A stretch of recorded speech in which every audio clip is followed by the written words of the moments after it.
સુરતની વરાછા વિધાનસભા બેઠકના ભાજપના ધારાસભ્ય કુમાર કાનાણી લેટર લખીને સતત ચર્ચામાં રહેતા હોય છે, ત્યારે આ વખતે તેમણે વધુ એક લેટર લખ્યો છે।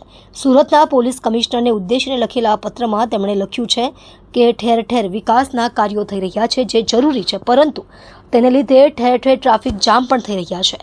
જાહેરનામું પ્રસિદ્ધ કરીને રસ્તો બંધ કરવામાં આવે છે, પરંતુ ટ્રાફિકનું સંચાલન કરવાની જગ્યાએ પોલીસ કર્મીઓ હેલ્મેટના દંડ વસૂલ કરવામાં વધુ ધ્યાન આપી રહ્યા છે।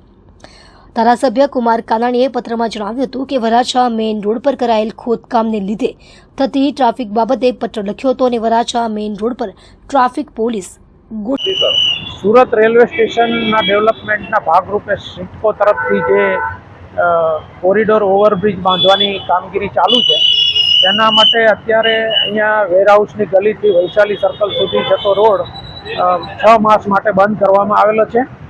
એના બદલે વૈકલ્પિક રૂટ વસંતિકાની વાડી થઈ અને જેબી ડાયમંડ તરફથી પોદાર સર્કલ તરફ જવાનું છે રેલવે સ્ટેશન જવા માટે।